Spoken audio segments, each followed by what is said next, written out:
चल देख,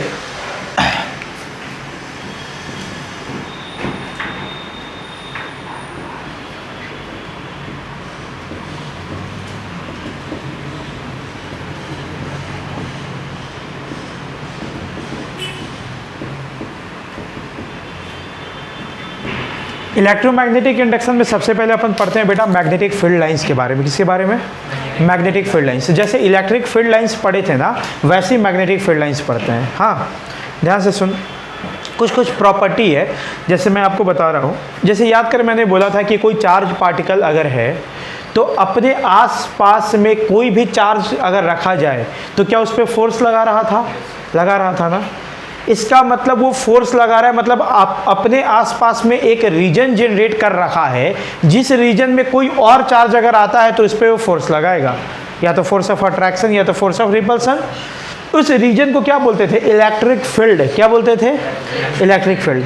बिल्कुल वैसे ही जब हम कोई मैग्नेट रखते हैं तो आसपास में कोई और अदर मैग्नेट आएगा तो या तो उसको वो अट्रैक्ट करेगा या तो रिपेल करेगा। इसका मतलब मैग्नेट अपने आसपास में क्या जनरेट कर रखा होता है? Magnetic field. क्या जनरेट कर रहा होता है? Magnetic field. ठीक। इलेक्ट्रिक फील्ड को अपन कैसे रिप्रेजेंट करते थे कॉपी में? इलेक्ट्रिक फील्ड लाइन से। कैसे रिप्रेजेंट करते थे? वैसे ही मैग्नेटिक फील्ड को कैसे रिप्रेजेंट करते हैं? मैग्नेटिक फील्ड लाइन से, है ना। किसे करते हैं? Magnetic field lines. जैसे वहाँ पे इलेक्ट्रिक फील्ड लाइंस का प्रॉपर्टीज देखे थे, वैसे यहाँ पे मैग्नेटिक फील्ड लाइंस का प्रॉपर्टी देखेंगे। आगे बात समझ में? तो सबसे पहले तो प्रॉपर्टी ही समझना है। लिखो, magnetic field lines. Magnetic field lines, magnetic field line, सबसे पहला टॉपिक मैग्नेटिक फील्ड लाइंस।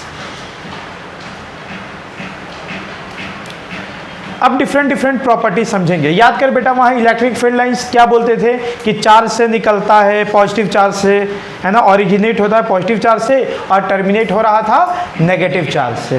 बिल्कुल वैसे ही यहाँ पे क्या बात करते हैं, ध्यान से समझना। मान लेते हैं एक मैग्नेट है, ऐसे परमानेंट मैग्नेट। इस परमानेंट मैग्नेट का मान लेते हैं बेटा इधर नॉर्थ पोल है और इधर साउथ पोल है। तो मैग्नेटिक फील्ड लाइंस जो है ना, वो नॉर्थ पोल से निकलता हुआ दिखाई देता है और साउथ पोल में एंटर करता हुआ दिखाई देगा। हाँ, इस तरीके से ध्यान से समझना।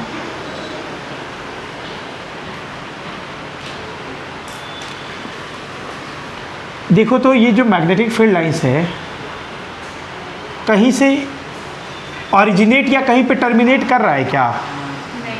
ये कहीं से ओरिजिनेट और कहीं से टर्मिनेट नहीं करता। ऐसा नहीं है कि यहाँ से निकल रहा है और यहाँ ख़त्म हो गया। पर याद कर, चार्ज के केस में पॉजिटिव चार्ज से निकलता था और नेगेटिव पे ख़त्म हो जाता था, पर इसमें ऐसा नहीं होता है। आगे बात समझ में? तो हम ऐसे बिल्कुल नहीं बोलेंगे कि नॉर्थ पोल से ओरिजिनेट हो रहा है और साउथ पोल पे टर्मिनेट हो जा रहा है, ऐसा नहीं होता है। क्या बोलते हैं बेटा, यहाँ से बोल कि इधर से निकलता हुआ दिखाई देगा और इसमें जाता हुआ दिखाई देगा। ठीक। अब मान लें थोड़ा सा इधर बनाना चाह रहे हैं हम, यूँ, इस तरीके से नॉर्थ पोल से निकल रहा है, साउथ पोल में जा रहा है।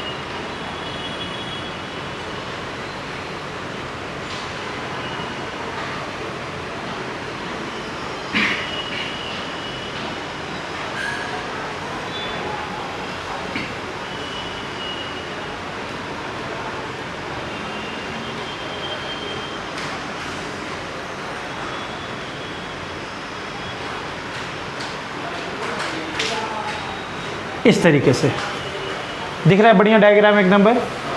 देखो इधर नॉर्थ पोल है यूं और इधर साउथ पोल है। तो तुम बाहर में देखोगे ना मैग्नेट के, तो बाहर में तुझे दिखाई देगा नॉर्थ पोल से निकल रहा है और साउथ पोल में जा रहा है, इस तरीके से यूं यूं ऐसा। पर अंदर में देख बेटा, ये वाला जो मैग्नेटिक फील्ड लाइंस आया वो ऐसा दिखाई देगा ना। तो अगर मैग्नेट के अंदर में देखोगे तो magnetic field line south pole से नॉर्थ पोल की तरफ जाता दिखाई दे रहा है, बट बाहर में देखोगे तो नॉर्थ पोल से साउथ पोल की तरफ जाता दिखाई दे रहा है। दिखाई दे रहा है क्या? तो पहला पॉइंट यही है, लिखे।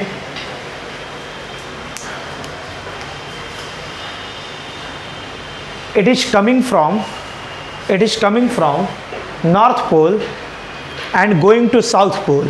It is coming from north pole and going to south pole. it is coming from north pole and going to south pole outside the magnet, outside the magnet. But inside the magnet, it is directed from, south pole to north pole. It is directed from south pole to north pole, south pole to north pole.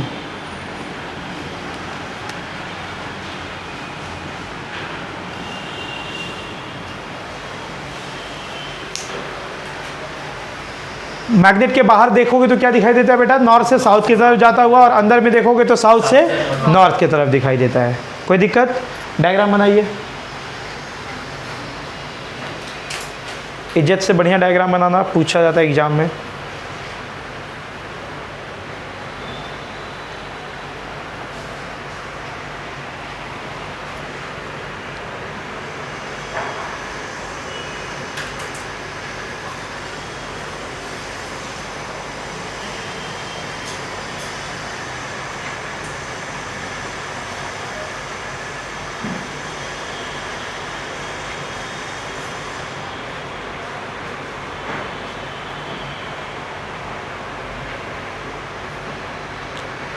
आपस में touch मत कराना है ना, lines ध्यान में रखना।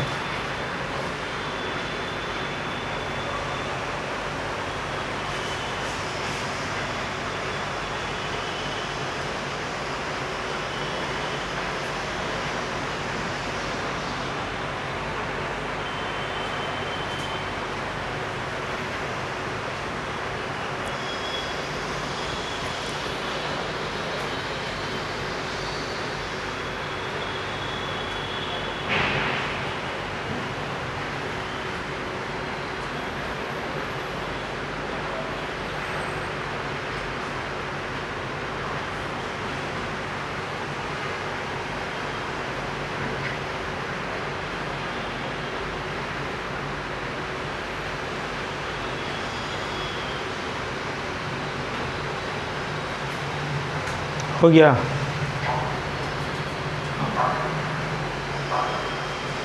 बड़े क्या आगे? आगे ध्यान से सुनो बेटा।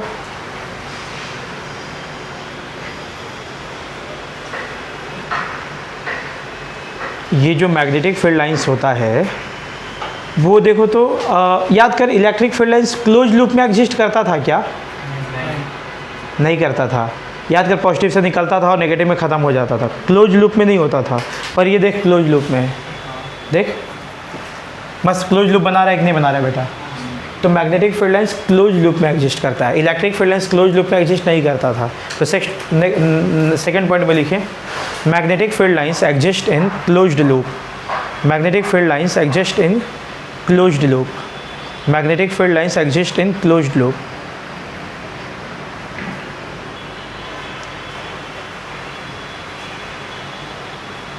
इसको कभी कभी कुछ किताबों में ऐसे भी लिखा जाता है कि जैसे इलेक्ट्रिक फील्ड लाइंस क्या होता था बेटा, वो टर्मिनेटिंग नेचर का होता था, कहीं जाके टर्मिनेट मतलब ख़त्म हो जाता था, है ना। पर ये टर्मिनेटिंग नेचर का है, कहीं ख़त्म हो रहा है क्या? नहीं, ये सर्कुलेटिंग नेचर का है, सर्कुलेट हो जाता है ना। तो और करके इसी में लिख लो, और magnetic field lines रेमेंस of circulating nature, रेमेंस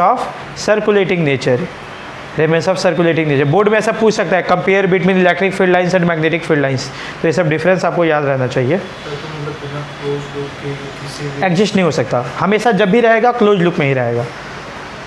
magnetic field lines रेमेंस of circulating nature. हो गया बेटा?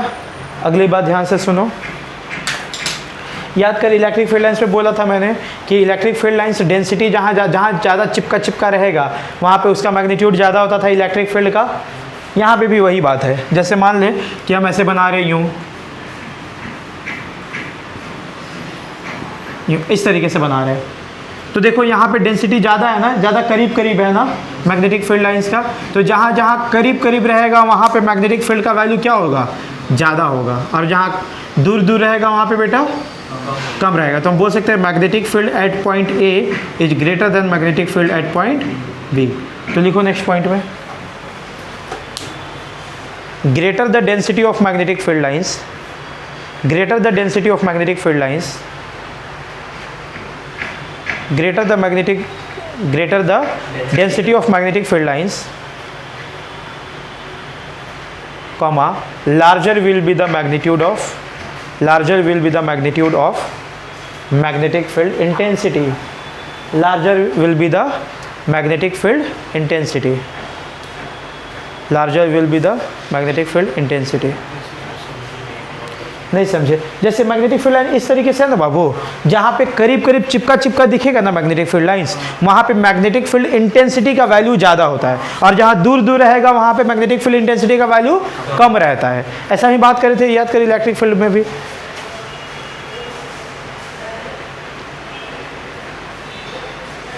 ठीक है,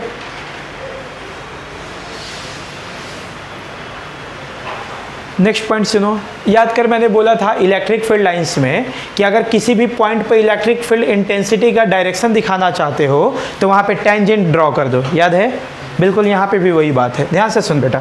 जैसे मान लेते हैं कि यहाँ पे इस तरीके से कोई क्या दिखा रहे हैं, ये मैग्नेटिक फील्ड लाइंस। अगर हम चाहते हैं बेटा इस पॉइंट पे मैग्नेटिक फील्ड इंटेंसिटी का डायरेक्शन दिखाना, तो हमें क्या कर देना चाहिए, यहाँ पे एक टेंजेंट बना देना चाहिए। ये टेंजेंट दिखाता है मैग्नेटिक फील्ड इंटेंसिटी का डायरेक्शन, है ना? लिखो जरा, tangent to the magnetic field lines, tangent to the magnetic field lines, tangent to the magnetic field lines, tangent to the magnetic field lines represent, tangent to the magnetic field lines represent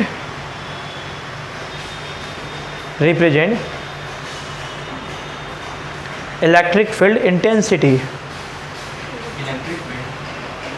magnetic field intensity, direction, हाँ उसका direction दिखाता है, बिल्कुल। क्या लिखे, tangent to the magnetic field lines represents magnetic field intensity, या direction of magnetic field intensity, कुछ भी लिख सकते हो। Direction of magnetic field intensity, direction of magnetic field intensity. हाँ, जैसे मान लीजिए इस पॉइंट पे मैग्नेटिक फील्ड का डायरेक्शन चाहिए, तो हम क्या कर देंगे, यहाँ पे एक टेंजेंट ड्रॉ कर देंगे। ये टेंजेंट हमें क्या दिखाता है, मैग्नेटिक फील्ड इंटेंसिटी का डायरेक्शन। मैग्नेटिक फील्ड निकालना सीखे है ना अपन लास्ट चैप्टर में। अब फिर से वही बात, जरा याद कर, क्या दो इलेक्ट्रिक फील्ड लाइंस आपस में इंटरसेक्ट कर सकते थे? अगर जहाँ भी इंटरसेक्ट करेंगे उस पॉइंट पे दो डायरेक्शन दिखने लग जा रहा था ना, और एक ही इलेक्ट्रिक फील्ड का दो डायरेक्शन पॉसिबल नहीं होता, मतलब दो कट नहीं सकता। तो यहाँ भी ऐसा ही होता है, दो मैग्नेटिक फील्ड लाइंस कभी भी आपस में इंटरसेक्ट नहीं करेंगे। मतलब अगर एक ऐसा बना दिए बेटा, एक ऐसा बना दिए, तो इस पॉइंट पे अगर हमको मैग्नेटिक फील्ड इंटेंसिटी का डायरेक्शन देखना होता तो एक बार इस पे टेंजेंट ड्रॉ कर देते और एक बार इस पे टेंजेंट ड्रॉ कर देते। तो इस पॉइंट वाले इलेक्ट्रिक मैग्नेटिक फील्ड का दो डायरेक्शन दिखाई दे रहा है, जो कि पॉसिबल नहीं है। इसका मतलब मैग्नेटिक फील्ड लाइंस भी आपस में इंटरसेक्ट नहीं करते। तो जरा लिखिए नेक्स्ट में,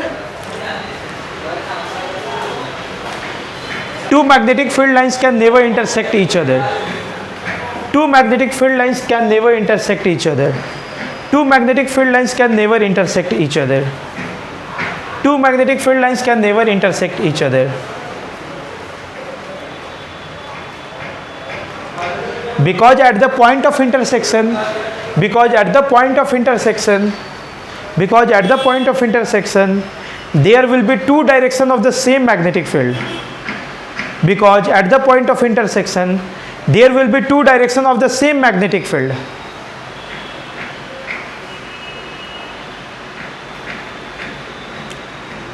There will be two directions of same magnetic field, which is not possible, which is not possible.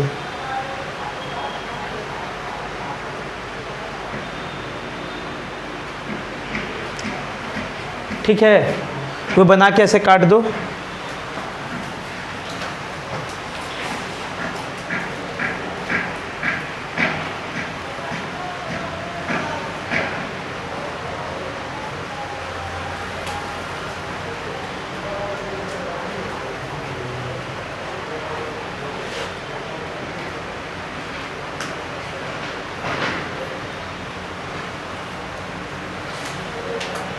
ठीक है, चलो एक और चीज़ सुनो। याद है इलेक्ट्रिक फील्ड लाइंस को हम इलेक्ट्रिक लाइंस ऑफ फोर्स भी कहते थे। कहते थे क्या? क्यों कहते थे बेटा? क्योंकि ये जो टेंजेंट होता है ना, ये केवल इलेक्ट्रिक फील्ड नहीं दिखा रहा था बल्कि इलेक्ट्रिक फोर्स भी दिखा रहा था। क्यों? क्योंकि F बराबर QE होता था। थोड़ा ध्यान से समझना, ये सवाल पूछा जाता है। मैं मिटा रहा हूँ, मिटा देना, लिख लियो ना।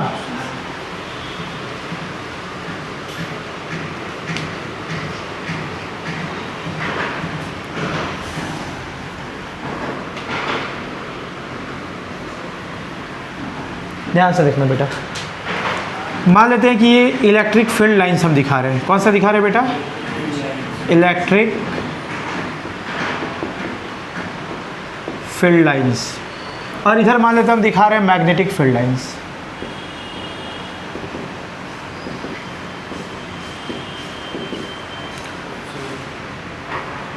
हाँ, जोर से बोल। हाँ हाँ, नहीं बिल्कुल दिखा सकते हो, लूप में दिखाने पर हम उसका एक पार्ट दिखा रहे क्योंकि मेरे को केवल डायरेक्शंस की बात करनी है। दिखा सकते हैं, ऐसा कुछ नहीं। मैंने कहाँ बोला कि ये ख़त्म हो गया, होगा कहीं ना कहीं आगे बढ़ा होगा, है ना। चल देखा आगे क्या सिखाना चाह रहे हैं कि जैसे इलेक्ट्रिक फील्ड लाइंस के किसी भी पॉइंट पे अगर हम टेंजेंट ड्रॉ कर देते हैं, इस तरीके से अगर हम टेंजेंट ड्रॉ कर देते हैं तो ये इलेक्ट्रिक फील्ड इंटेंसिटी तो दिखाता ही था, क्योंकि ये फॉर्मूला था बेटा F बराबर Q इंटू E। ध्यान से देख बेटा, अगर चार्ज पॉजिटिव होता तो फोर्स और इलेक्ट्रिक फील्ड का डायरेक्शन सेम होता। तो ये भाई साहब इलेक्ट्रिक फील्ड और इलेक्ट्रिक फोर्स का भी डायरेक्शन दिखा रहे हैं। दिखा रहे कि नहीं दिखा रहे? अगर चार्ज नेगेटिव होता तो क्या इन दोनों का डायरेक्शन जस्ट अपोजिट हो जाता? मतलब इलेक्ट्रिक फील्ड इधर है तो फोर्स इधर हो जाता। पर दिखा तो टेंजेंट ही रहा है ना, दिखा रहा है कि नहीं दिखा रहा है? तो इलेक्ट्रिक, इस केस में इलेक्ट्रिक फील्ड लाइंस के किसी भी पॉइंट पे टेंजेंट बनाओ तो इलेक्ट्रिक फील्ड भी दिखाता है और इलेक्ट्रिक फोर्स भी दिखाता है। दैट्स वाई हम इलेक्ट्रिक फील्ड लाइंस को कहते हैं इलेक्ट्रिक लाइंस ऑफ फोर्स। पर मैग्नेटिक फील्ड में ऐसा नहीं होता। ध्यान दे क्यों।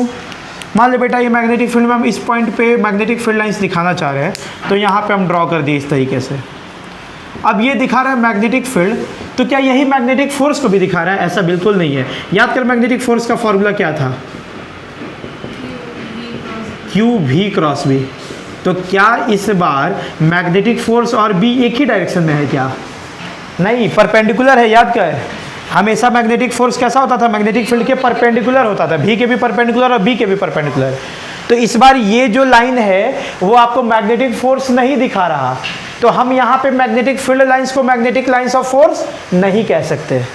सवाल पूछा जाता है कि why electric field lines is also known as electric lines of force but magnetic field lines can not be called as the magnetic lines of force.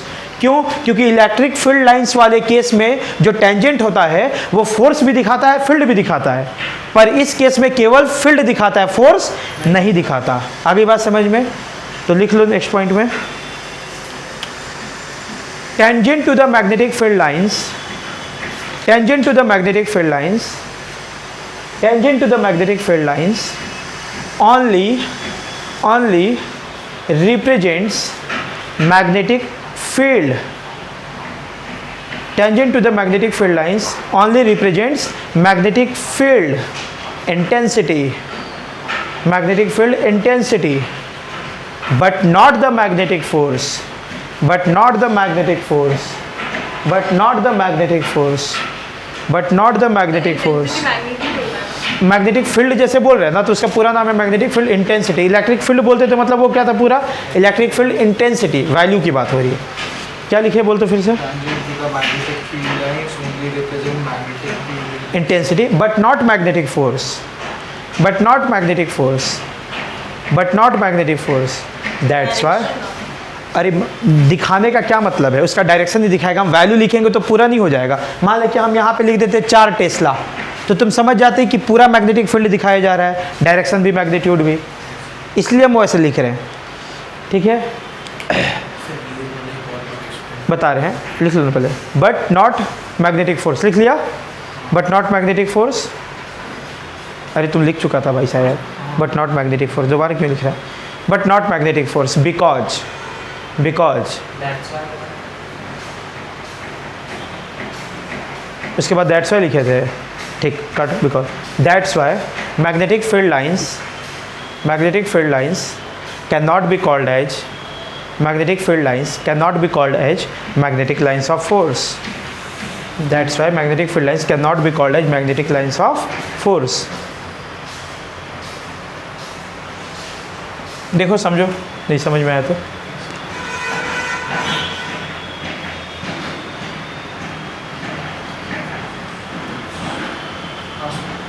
Electric field lines के किसी भी पॉइंट पे टेंजेंट बनाओगे तो electric field दिखाता है, ठीक। Formula F बराबर QE होता था इलेक्ट्रिक फोर्स का formula.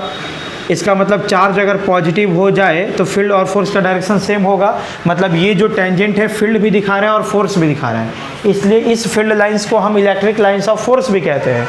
But magnetic field lines पर तुम टेंजेंट ड्रॉ करोगे तो केवल मैग्नेटिक फील्ड का डायरेक्शन दिखा रहा है, क्या फोर्स का डायरेक्शन दिखा रहा है। फोर्स का फॉर्मूला ऐसा होता है QV क्रॉस V, फोर्स तो इसके परपेंडिकुलर हो जाता है, तो ये टेंजेंट आपको फोर्स का डायरेक्शन नहीं दिखा रहा, केवल फील्ड का दिखा रहा है, इसलिए हम इसको मैग्नेटिक लाइंस ऑफ फोर्स नहीं कह पाते। समझ में आया? पर यहाँ कह देते थे क्योंकि फोर्स भी दिखा दे रहा था, फील्ड भी दिखा दे रहा था, बट यहाँ केवल फील्ड दिखा रहा है, फोर्स नहीं दिखा रहा है, इसलिए इसको मैग्नेटिक लाइंस ऑफ फोर्स नहीं कह सकते। परपेंडिकुलर बना सकता है पर टेंजेंट तो नहीं दिखा रहा है ना, यस परपेंडिकुलर दिखाएगा पर टेंजेंट नहीं दिखाएगा। तो ऐसा पूछा जाता है, कंपेयर करिए, तो मेरे हिसाब से आपको दोनों लिख लेना चाहिए यहाँ पर। परपेंडिकुलर होगा सर, वो तो लाइन के परपेंडिकुलर, इस टेंजेंट के परपेंडिकुलर है ऐसा। अच्छा परपेंडिकुलर तो कुछ भी हो सकता है, यूं यूं यूं यूं यूं हो सकता था ना, इसलिए यहाँ पे डायरेक्शन अपन दिखा नहीं रहे क्योंकि कुछ भी हो सकता है वो। तो दोनों बना लेना ताकि कंपेयर कर लो, और पूछा जाता है जनरली सवाल ये।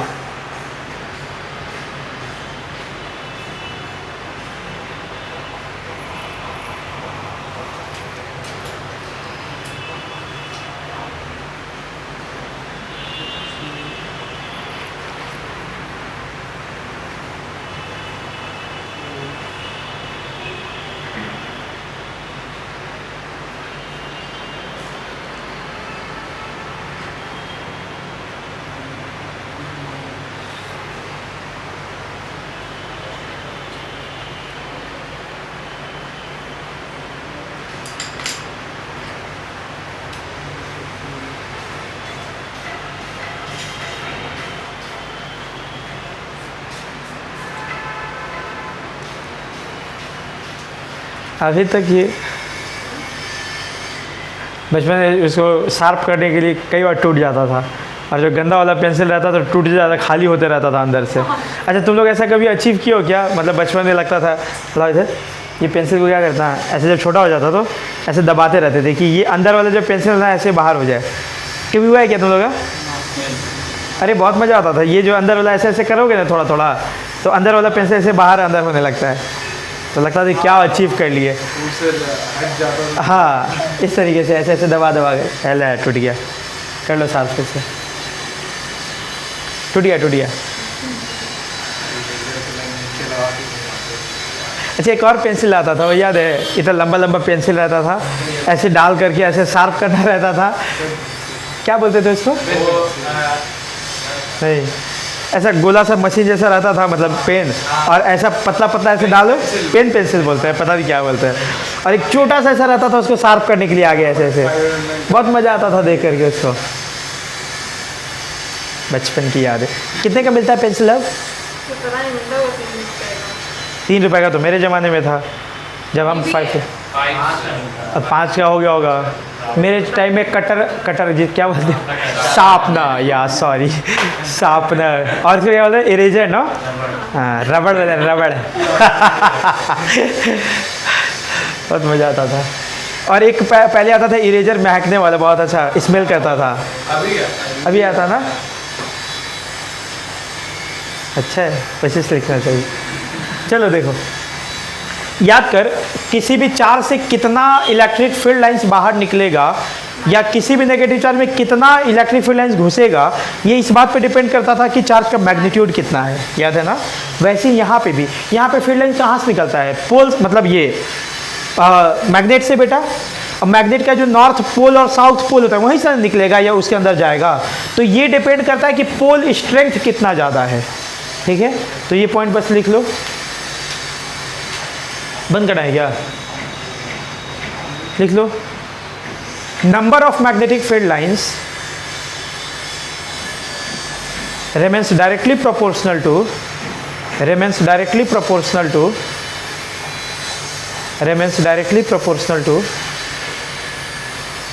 number of magnetic field lines remains directly proportional to the pole strength,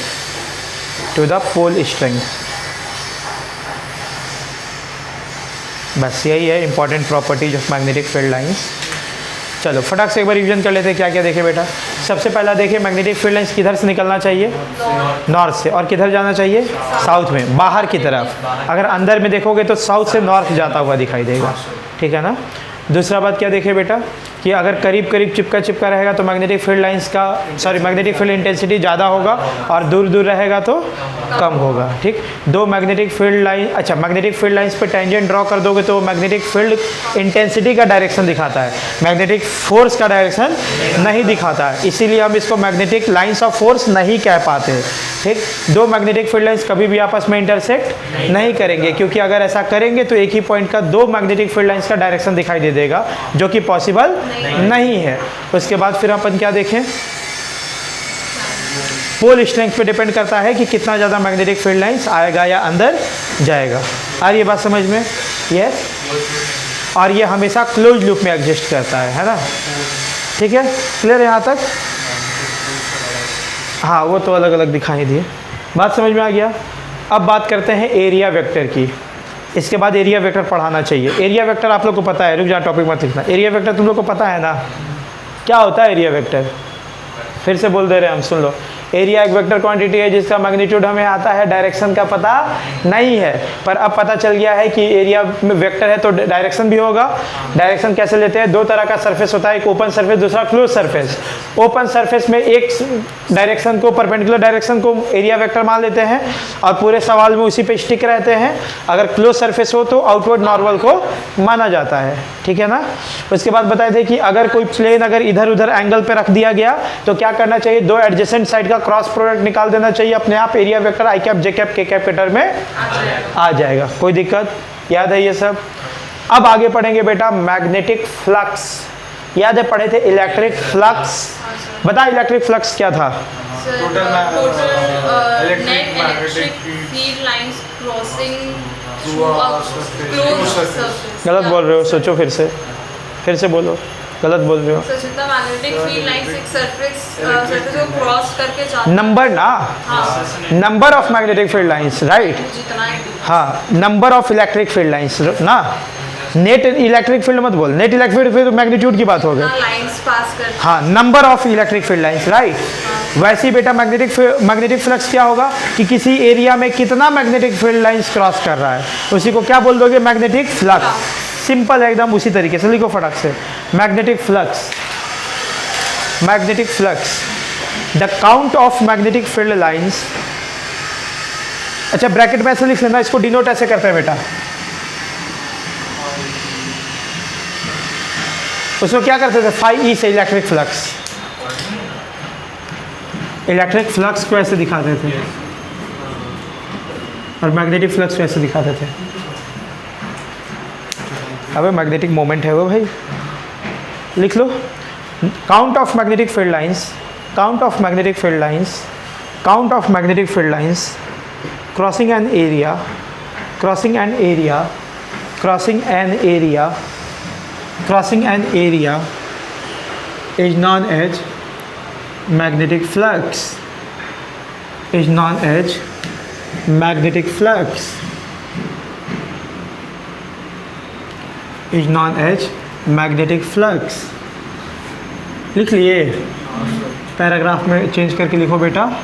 mathematically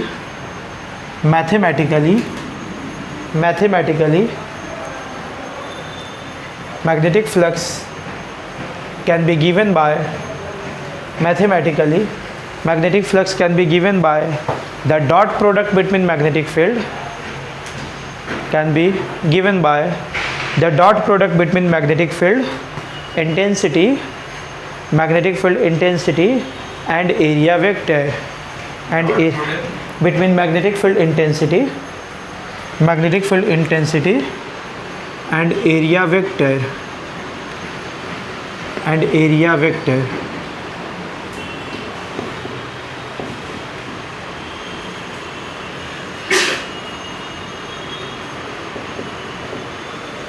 रुक जाना, लिखना नहीं। याद है इलेक्ट्रिक फ्लक्स भी ऐसी था, ई डॉट ए, यही था ना। तो मैग्नेटिक फ्लक्स क्या हो जाएगा, बी डॉट ए। बी कौन सा है, मैग्नेटिक फील्ड वेक्टर, और ए क्या है, एरिया वेक्टर। ठीक बेटा, पर ये क्या फॉर्मूला हर समय बता रहे वही बताने जा रहे। क्या ये हमेशा वैलिड है क्या? ये तब वैलिड होगा जब मैग्नेटिक फील्ड क्या होगा, कांस्टेंट। मतलब इसका एक्चुअल फार्मूला क्या होना चाहिए बेटा, ध्यान से सुन।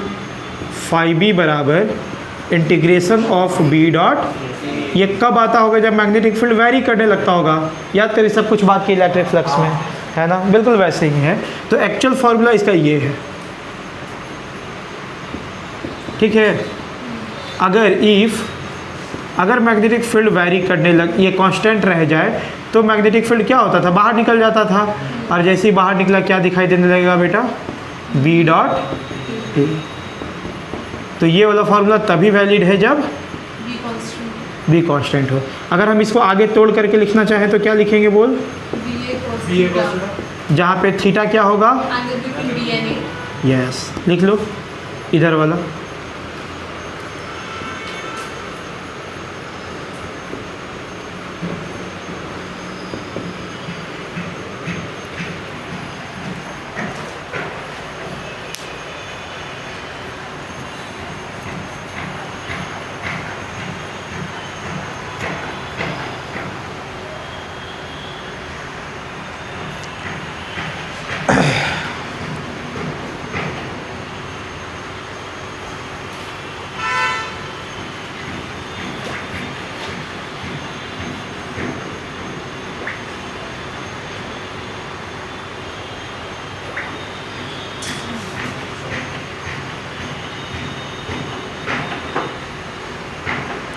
बायजूस वाला क्लास चल ही रहा है तेरा?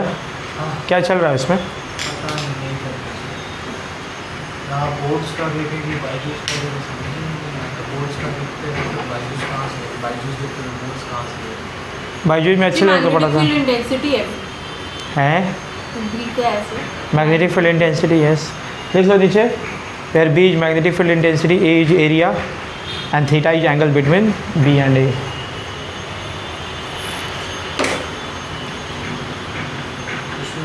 बहुत आगे चल रहा है।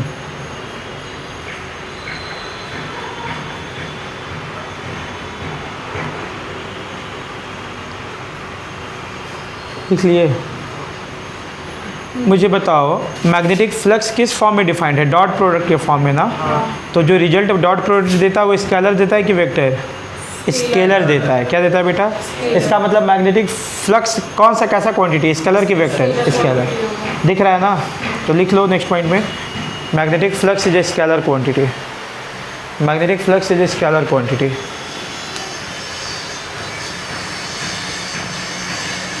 Magnetic flux is a scalar quantity. और चूंकि ये स्केलर क्वांटिटी है तो केवल इसका क्या डिफाइन होगा, मैग्नीट्यूड, ठीक है ना। आगे देखो जरा, इसके यूनिट की बात करते हैं। Magnetic flux, unit of magnetic flux, magnetic field का यूनिट टेस्ला होता है बेटा, और इसका मीटर स्क्वायर। तो क्या हो गया, यूनिट टेस्ला मीटर स्क्वायर, ठीक है ना। इसका एक और नाम है, इसको ऐसे भी बोलते हैं, क्या, यस, वेबर। क्या बोलते हैं बेटा, और रिप्रेजेंट करते हैं WB से। लिख लो, unit of magnetic flux is tesla metre square और वेबर।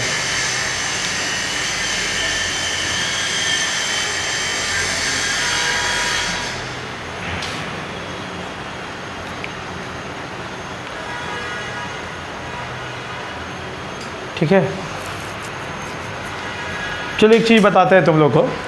एक्चुअल में जो मैग्नेटिक फील्ड का यूनिट होता है टेस्ला होता है, एक और यूनिट होता है, उसके बारे में समझा सकते हैं अभी, क्योंकि अपन पढ़ लिए हैं। थोड़ा सा ये भी लिख ही लेना है ना। देखो बेटा, यूनिट ऑफ मैग्नेटिक, गॉस तो वे इसी का होता है, पर गॉस वो ऐसा यूनिट ही होता है तो ज़्यादा इस्तेमाल नहीं होता है। हाँ, सो जस्ट लीव इट, हाँ, उसका इतना यूज नहीं है। ये यूनिट ऑफ मैग्नेटिक फील्ड क्या क्या होता है बेटा, पहला होता है टेस्ला, टी से रिप्रेजेंट करते हैं। और एक और क्या होता है, ध्यान से सुन यहाँ से देख तो बेटा, मैग्नेटिक फ्लक्स को क्या बोल सकते हैं, बी और ए है ना, ठीक।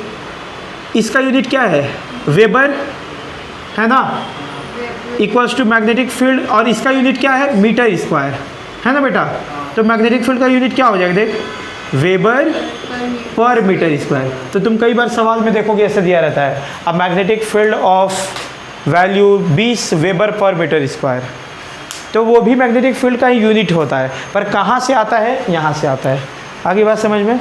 तो आप ये भी लिख लेंगे, ये क्या हो जाएगा, वेबर पर मीटर स्क्वायर।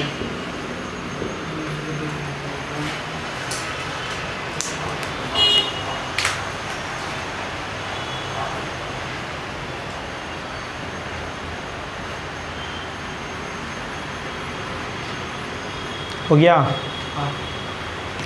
चलो अब आ जाओ इधर। देख, अभी तक जो भी अपन पढ़े हैं ना, वो सब पहले से जानते थे लगभग, कुछ भी बहुत नया नहीं। अब कुछ नया चीज़ आएगा। अभी भी नया क्या आएगा, अभी तो इसके बारे में पूरा सवाल देखेंगे। नॉर्मल याद है इलेक्ट्रिक फ्लक्स का बहुत तरह का सवाल कराए थे कि अगर ऐसा लूप दे दिए, इलेक्ट्रिक फील्ड इधर दे दिए, बताओ फ्लक्स कितना होगा। तो 2-4 अच्छा सवाल कर लेते हैं, फिर अपन आगे बढ़ेंगे। जैसे सबसे पहला सवाल बताना फटाक से यार। ऐसे लूप है, रेडियस आर का, मैग्नेटिक फील्ड ऐसे ऊपर की तरफ जा रहा है बी का। बताओ कितना फ्लक्स होगा, मैग्नेटिक फ्लक्स इस लूप से।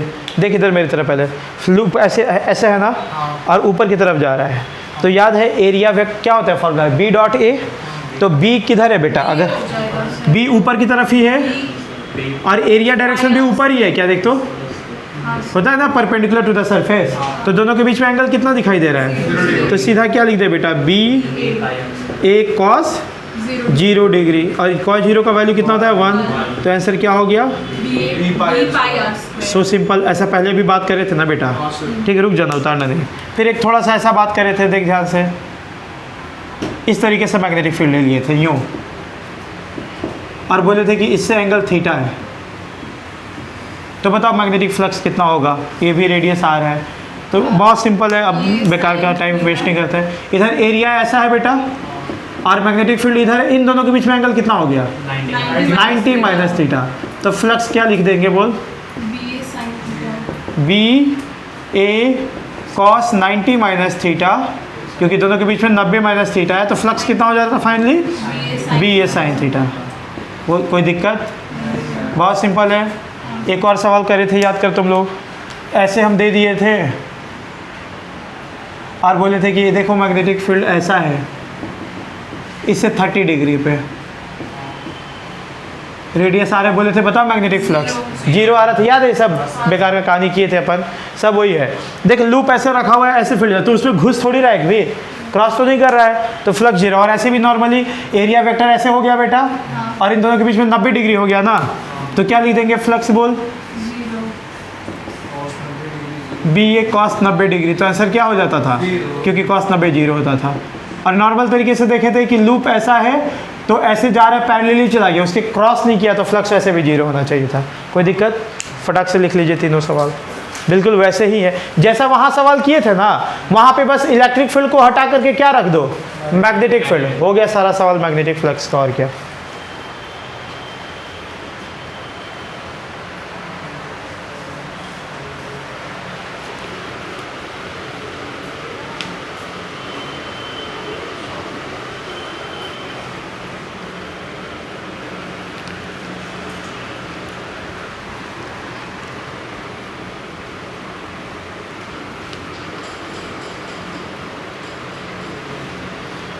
हे राम।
कुछ अच्छा सवाल भी करते हैं, 2-4 आ जाओ।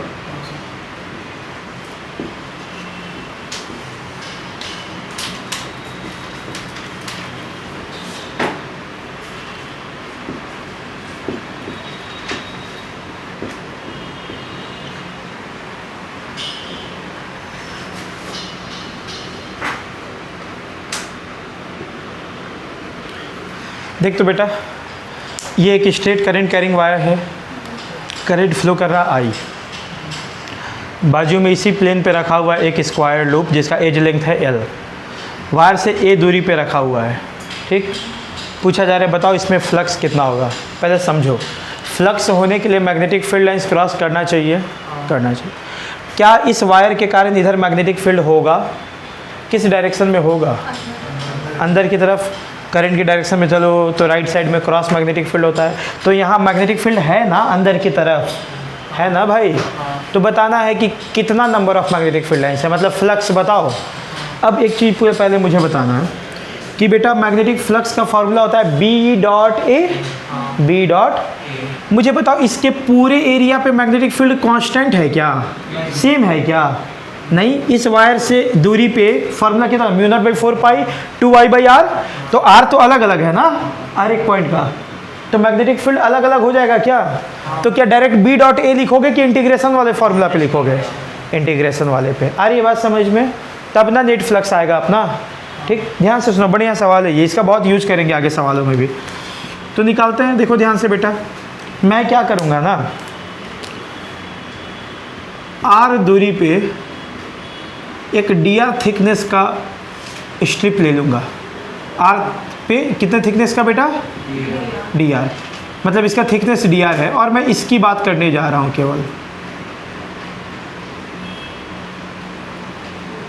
केवल इसकी बात करूँगा, इस एरिया का जो अंदर में आ रहा है। हाँ चल, बता दे बेटा इसका एज लेंथ कितना है रे? तो ये जो स्ट्रिप बनाए हो उसका लेंथ भी L ही है ना, और इसका थिकनेस क्या है? तो केवल इस स्ट्रिप में पहले मैग्नेटिक फ्लक्स निकाल ले। बोल बेटा इस स्ट्रिप में मैग्नेटिक फ्लक्स क्या लिखते हैं? B.A। B कितना? इसके कारण मैग्नेटिक फील्ड ना, इसके कारण r दूरी पे मैग्नेटिक फील्ड मुझे पता है क्या होता है, ऐसे लिखते हैं। रुको पहले, चल मान लेते हैं B है, कुछ भी है, बाद में पुट करते हैं। फॉर्मूला क्या होता था? B.A, तो ऐसे लिखेंगे क्या? B.DA। बेटा देख, जो भी फ्लक्स आएगा वो छोटा सा फ्लक्स आएगा, d∅B ऐसा आएगा ना बेटा, क्योंकि छोटे से एरिया से निकाल रहे हैं। अब ध्यान से सुन, B का वैल्यू आप पुट करते हैं, r दूरी पे कितना होता है? μ0/4 पाई 2I/, यही ना बाबू? चल, B.DA है, DA मतलब इसका एरिया क्या? एरिया बोल दे कितना है? L इंटू dr है क्या?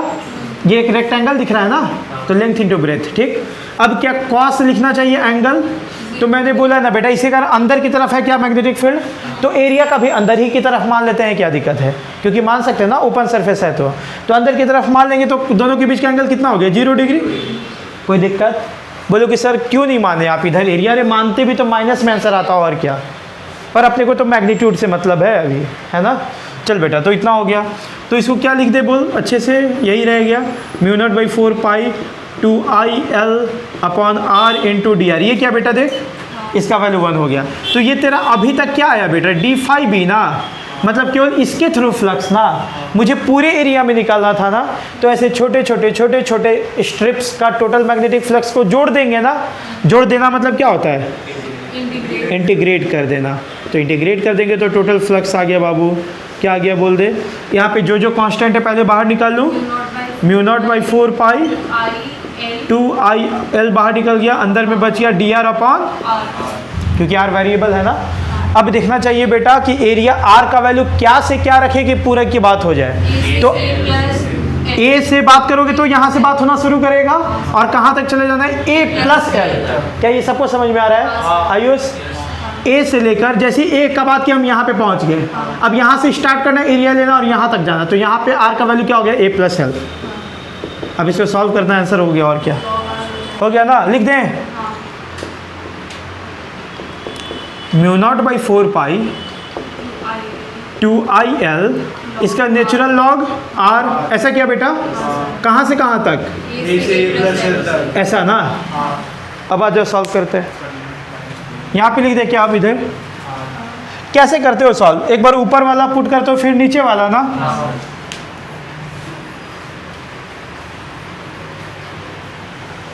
देख क्या लिख दे बेटा, मैग्नेटिक फ्लक्स बराबर mu naught by 4 pi 2IL natural log, ऊपर वाला क्या है A प्लस, नीचे वाला A। अब देख दो log, log x minus log y, log x by y M by N वैसे लिखते हैं ना। तो क्या लिख देंगे, mu naught by 4 pi 2IL natural log A plus L upon, सही है। हाँ सर। ये L और L स्क्वायर नहीं हो जाएगा, ये L लेंथ है और ये L नेचुरल लॉग वाला है, ठीक है। हाँ सर। उतार लीजिए,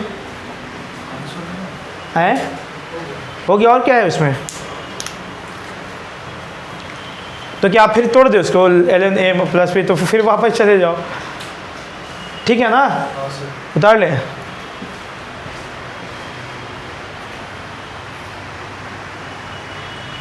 बोर्ड में आता है क्या? देखो बोर्ड का भी ना, CBSE बोर्ड का कुछ कहना नहीं है। कई बार तुम देखोगे ना टिप पेपर बहुत टफ बना देता है, पूछ दिया तो फिर दिमाग ख़राब हो जाएगा, इसलिए लिख लो।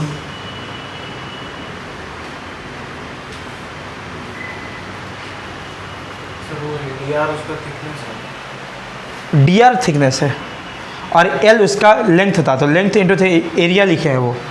LDR क्या है, DA का वैल्यू। पवन समझ में आ रहा है। विकास नया चैप्टर है, अच्छे से करोगे, एब्सेंट नहीं करोगे।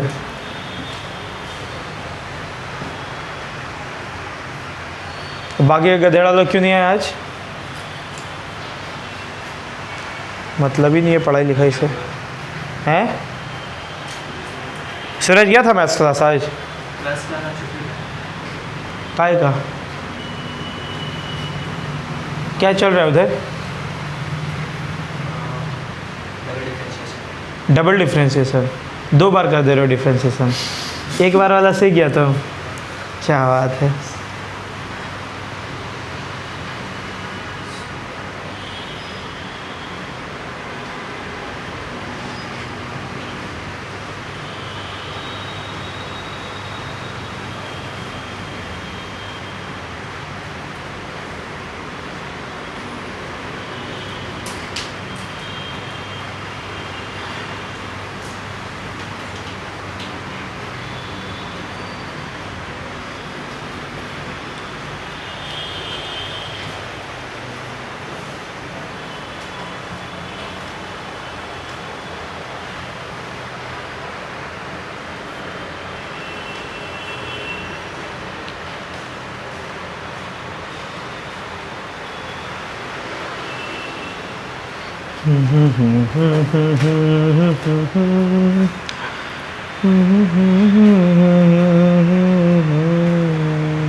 हो गया। हाँ सर।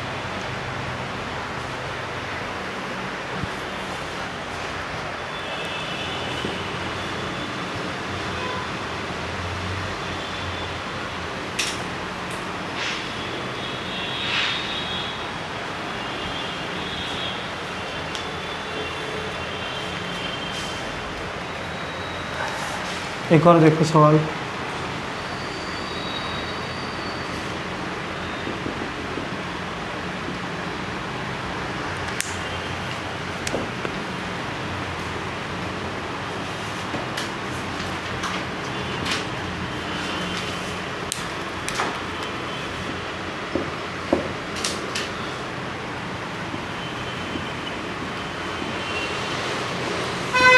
देख बेटा, आ जाओ इधर, आ जाओ आ जाओ।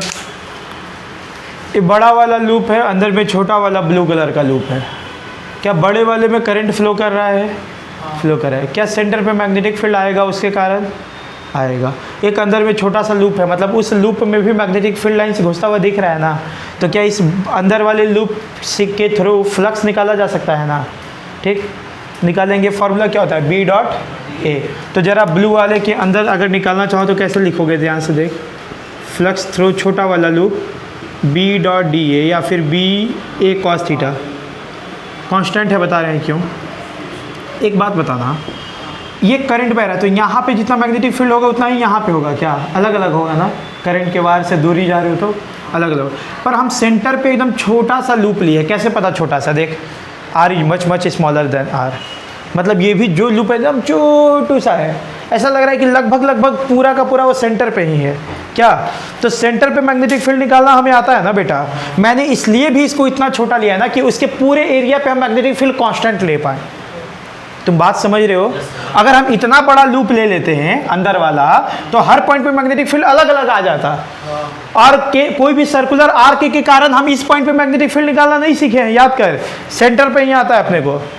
तो मैंने इतना छोटा लूप लिया कि हम कह सकते हैं कि इस लूप का जो भी एरिया है ना उसमें मैग्नेटिक फील्ड हर जगह लगभग कांस्टेंट है, तभी सवाल को सॉल्व कर पाएंगे। अगर ऐसा लिखा नहीं रहेगा तो आप सॉल्व नहीं कर पाएंगे।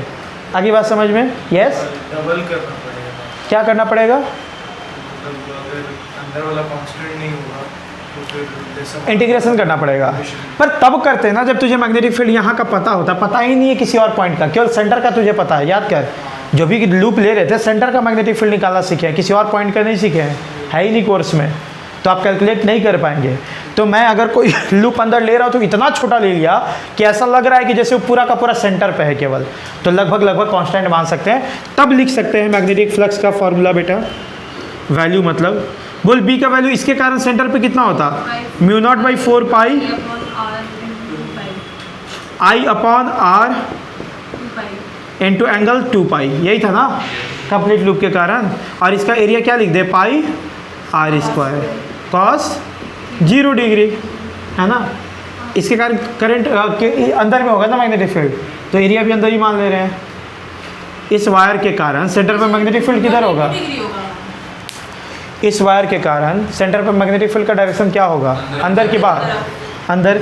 तो इसका एरिया हम बाहर भी ले सकते थे, अंदर भी ले सकते थे, क्योंकि क्लोज, अबे क्लोज लूप है, क्लोज सरफेस थोड़ी है। ये सभी जो सवाल अभी अभी किए थे ये सब क्या था? क्लोज लूप था, क्लोज सरफेस नहीं था। क्लोज सरफेस के लिए था कि बाहर की तरफ होना चाहिए, सरफेस ओपन है। आ रही है बात समझ में? तो क्या 0 डिग्री ले सकते हैं कहीं भी? आंसर हो जाएगा जो भी लिखो, कोई दिक्कत? उतार ले। 180 डिग्री नहीं, ठीक है।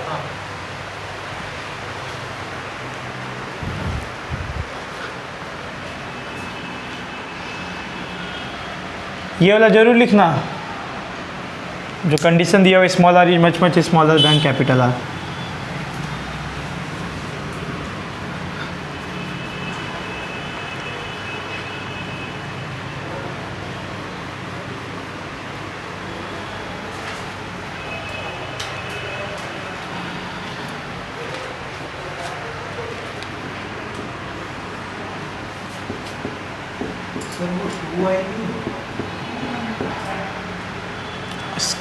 आर के का फॉर्मूला क्या था? Mu naught by 4 pi I by R into जितना एंगल सबटेंड कर रहा है सेंटर पे, तो कितना एंगल सबटेंड कर रहा है? टोटल 360, 2 पाई, और रेडियन में लिखते थे 2 आई बाई आर। तो स्ट्रेट करंट कैरिंग वायर के कारण था ना यार, वो भी इनफाइनाइट था तब। यहाँ पे जो सवाल किए थे उसमें हम लेंथ नहीं बताए थे, मतलब इनफाइनाइट मान के सॉल्व किया है ना।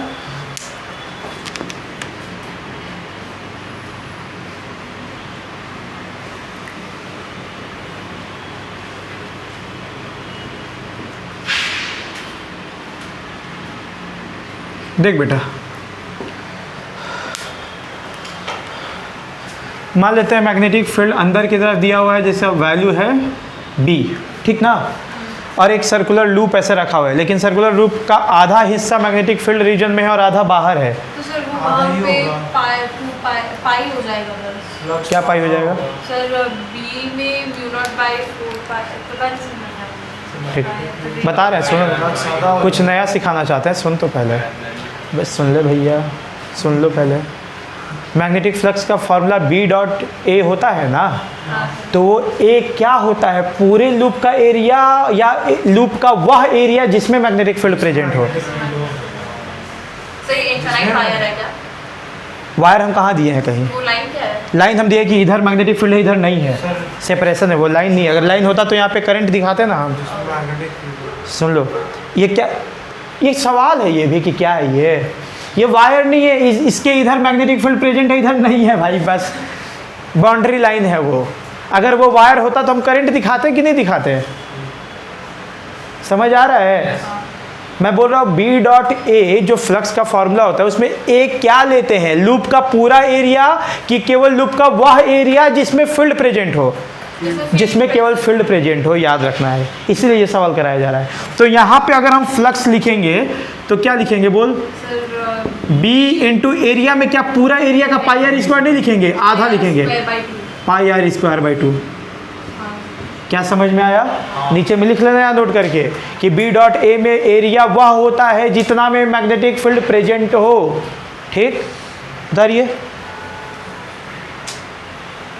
सर आप एक बार मेरे को वापस से सब चीज़ का डायरेक्शन निकालना सिखा देंगे? तो राइट हैंड सर हम सब भूल गए, लूप का अलग सा लॉ है, फिर लूप का क्या है? लूप का ऐसा होता था, करंट ऐसे बह रहा है ना, तो ऐसे उंगली घुमा लो अंदर की तरफ। और वायर के कारण कैसे चेक करते थे? पाम रूल से बताते थे या फिर चलने वाले रूल से बता देंगे आखिरी में एक बार। ठीक, अभी बस याद रखना है ऐसे ही नॉर्मल तरीके से। वायर रहे तो कैसे चेक करने बताए थे? करंट के डायरेक्शन में चलो, राइट साइड में क्रॉस, लेफ्ट साइड में डॉट। और कोई सर्कुलर लूप में सिंपल क्या, कर्ल कर दो, थंब दिखा देता था डायरेक्शन मैग्नेटिक फील्ड। ये सवाल लिख के और नीचे लिख लेना B.A में एरिया, लूप का टोटल एरिया नहीं होता, वो एरिया होता है जिसमें फील्ड प्रेजेंट रहे।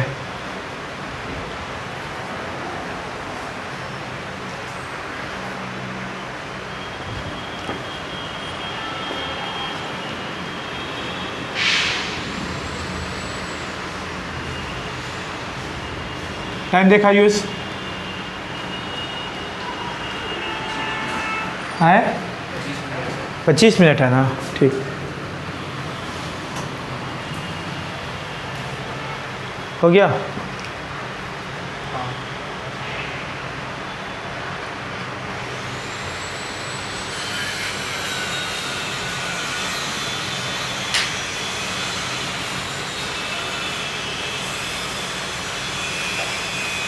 बड़े आगे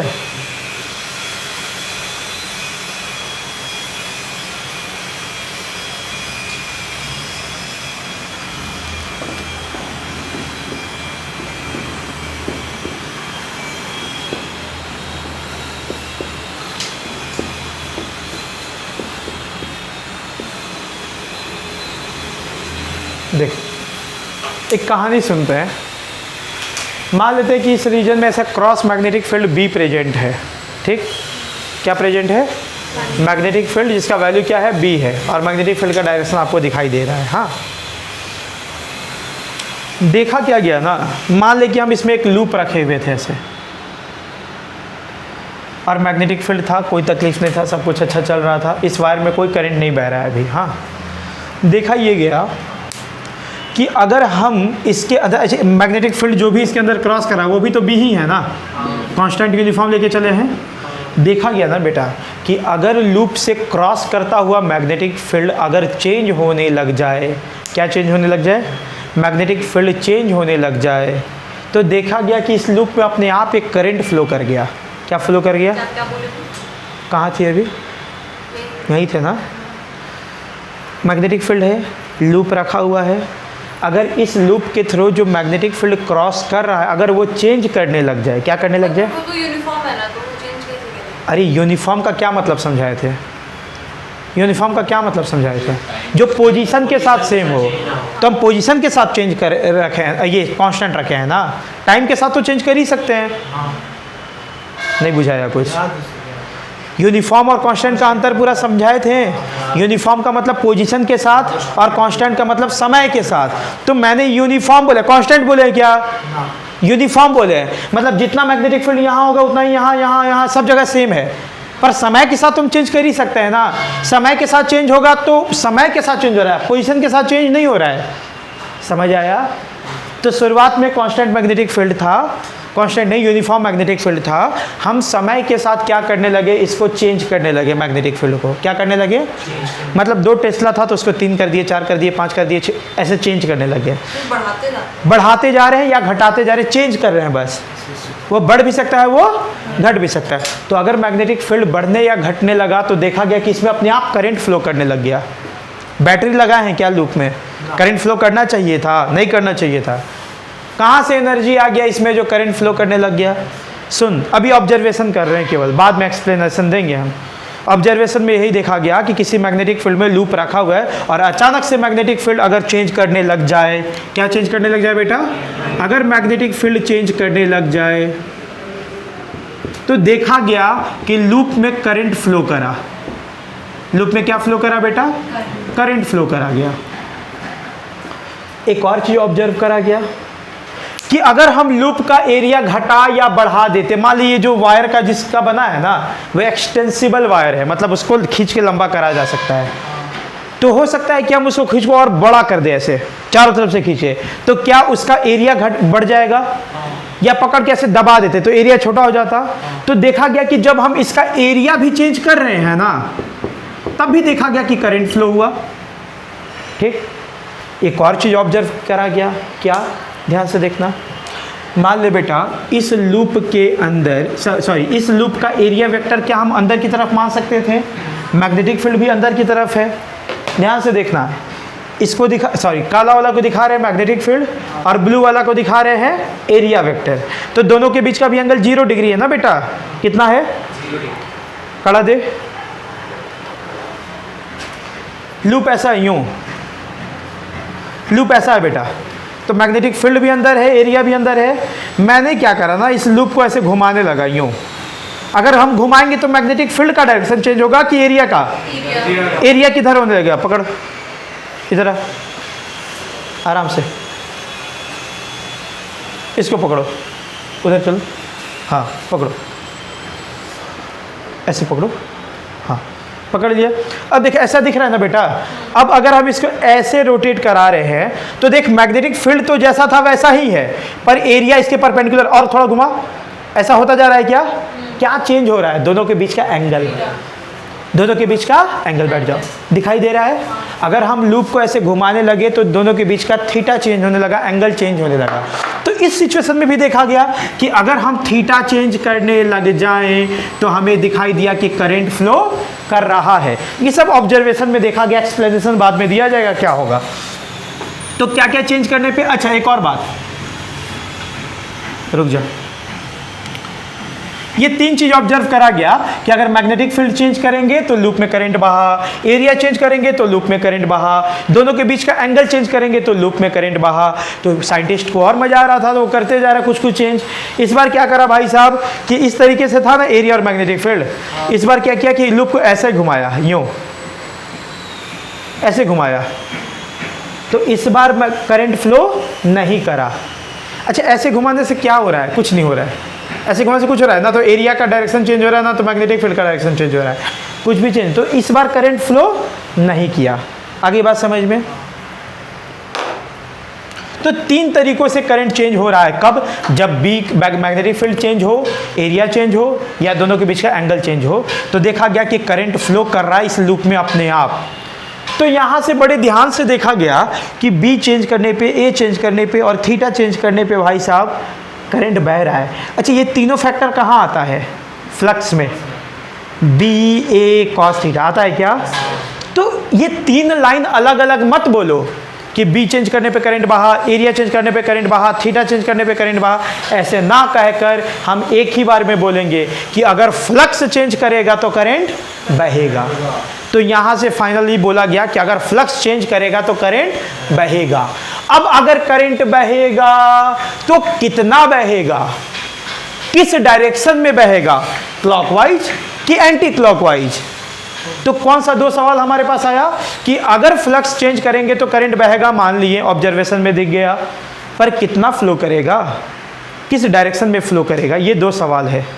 अब किस डायरेक्शन में फ्लो करेगा ये हमें बताएगा लेंज लॉ, और कितना फ्लो करेगा ये हमें बताएगा फैराडे लॉ। कौन बताएगा? तो दोनों के बारे में डिटेल में पढ़ना है कि कहां किधर बहेगा, किस डायरेक्शन में, और कितना बहेगा, ये दोनों के बारे में डिटेल पढ़ना। इसी पे चैप्टर से आगे बढ़ते हैं। कोई दिक्कत? समझ में आ रही बात? तो लिखो experimental observation, experimental observation, experimental observation, experimental observation. लिखो जरा।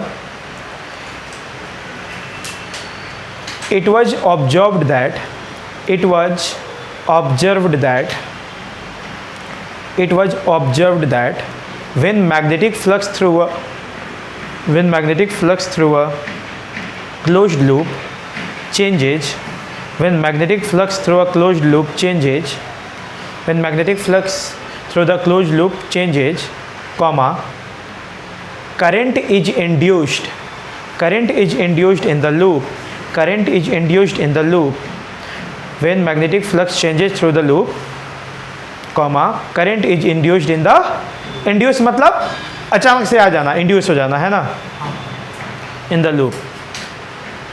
ठीक बेटा। अब नीचे में लिखो पैराग्राफ चेंज करके। Now we have two question, now we have two question, now we have two question. First, now we have two question. first में लिख magnitude of current induced, magnitude of current induced, magnitude of current induced, कि flow करा तो कितना current flow करा, है ना। ये हमें कौन बताने वाला है? Faraday law.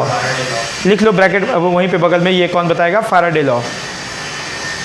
Faraday law, Faraday साहब का एक और लॉ केमिस्ट्री में पढ़े होगे तुम लोग। हाँ। सेकंड क्वेश्चन कौन सा था हमारा? कि किस डायरेक्शन में बहेगा? Direction of induced current, direction of induced current. ये कौन बताएगा? Lenz law, LENZ, Lenz law, LENZ, Lenz law. तो सबसे पहले अपन क्या सीखने जाएंगे?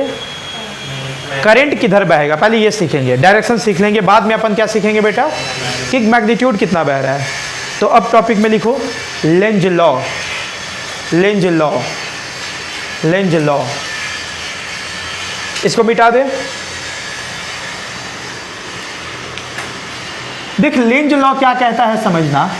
क्यों मिटा दिया? फिर काम ही आता, कोई बात नहीं। देख लेंज लॉ क्या कहता है ना, कि लूप में करंट कुछ ऐसे बहेगा कि जिसके कारण बह रहा है उसी को मारना चाहेगा।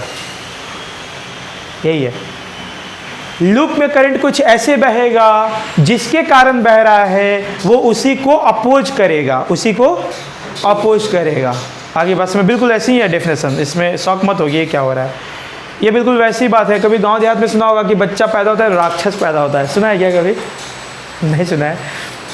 क्या होता है, कुछ गांव में बोलते हैं ऐसा कि बच्चा पैदा होता है राक्षस होता है। तो जो राक्षस बच्चा पैदा होता है ना, उसका बड़ा बड़ा उंगली नाखून होता है, दांत वात होता है।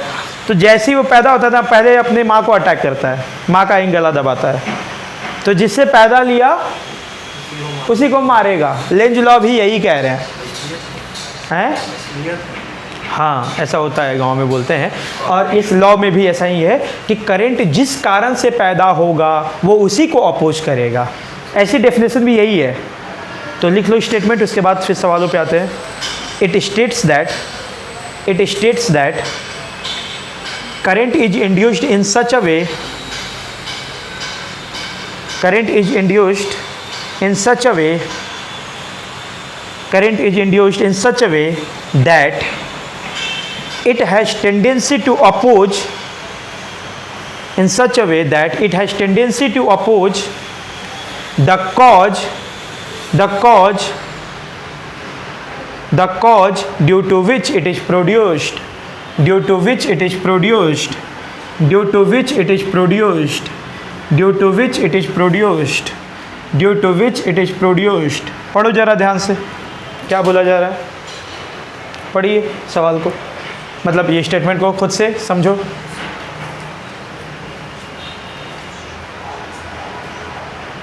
समझ में आया? तो मैग्नेटिक फील्ड की वजह से है तो बताएंगे अभी आगे मत आओ, पहले वो समझ में आ गया स्टेटमेंट।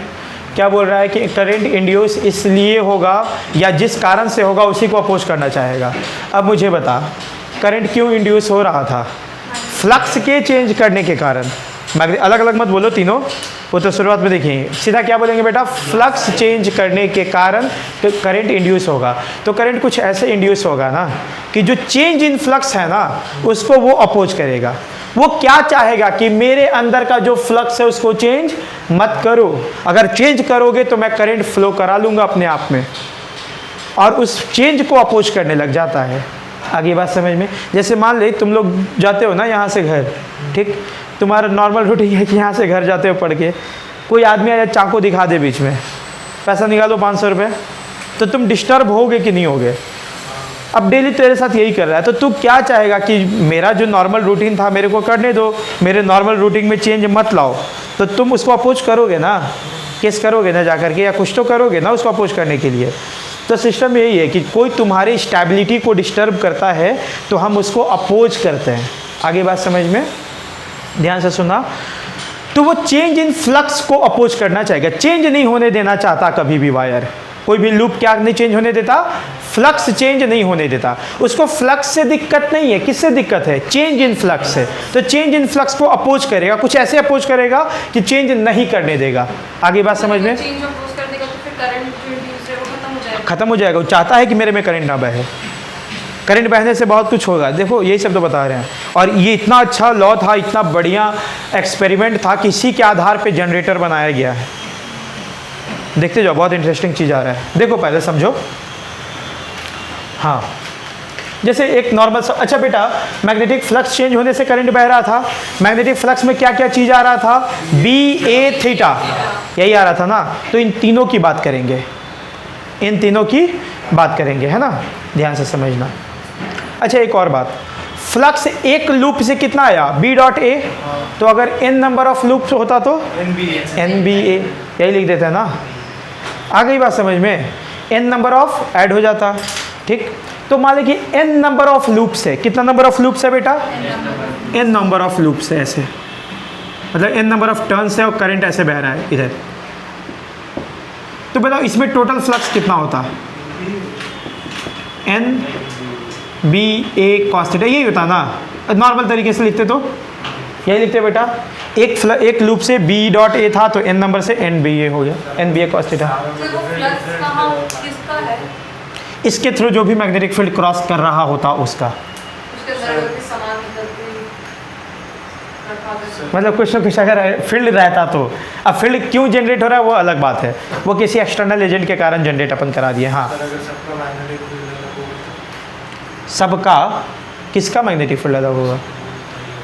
मैग्नेटिक फील्ड बाहर से दिया गया है। ये जो तो आपका ये एन वाला कॉन्सेप्ट समझ में नहीं आ रहा है। कोई बात नहीं, देखो ऐसे है ना मैग्नेटिक फील्ड अंदर की तरफ, अगर एक हम लूप बना दिए हैं तो एक ही टर्न है ना। तो बताओ इसमें फ्लक्स क्या लिखते हैं? BA cos थीटा लिखते हैं ना। अगर एक और टर्न हम वायर को 2 बार ऐसे ऐसे लपेट के रखे हों तो एक और टर्न से कितना हो जाता? एक और BA cos थीटा होता तो 2BA cos थीटा हो जाता। एक और टर्न होता तो 3BA cos theta. n number of turns अगर ऐसे लपेट के रखा हो तो NBA cos थीटा। तो इसमें समझना क्या है? सिंपल नहीं, अलग अलग, अब सेम है।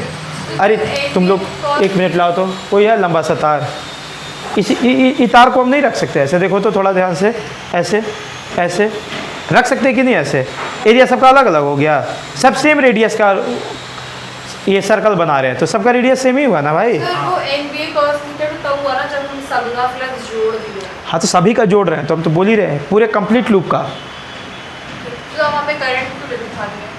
करंट क्यों दिखा दिए हैं? वो करंट हम दिखा रहे हैं कि अगर करंट उसमें इंड्यूस्ड करंट दिखाए हैं। वो अभी पूरा फिगर बनाए थे बेटा हम, तुम लोग पहले ही सवाल शुरू कर देते हो ना। अभी पूरा फिगर बनाए कहाँ है? करंट अगर ऐसे हम लपेट देते हैं यूँ तो इसमें करंट बहेगा ना, इधर ऐसे ऐसे ऐसे बहता रहेगा ना। वही करंट दिखा रहे हैं, अगर फ्लो करेगा तो समझ में आ रहा है? अभी तो बस ये समझा रहे हैं कि अगर एक टर्न है तो बी डॉट ए, 2 टर्न है तो 2b डॉट ए, अगर n नंबर है sir n b dot A, n times बढ़ जाएगा, बढ़ेगा कि नहीं बढ़ेगा? समझ में आया? ठीक। अब सुनो, तो अगर हम मान लेते हैं बेटा कि इस तरीके से नंबर ऑफ लूप्स दिया हुआ है, n नंबर ऑफ लूप्स दिया हुआ है, n नंबर ऑफ टर्न्स दिया है टोटल, और ऐसे एक्सटर्नल मैग्नेटिक फील्ड प्रेजेंट है यूं,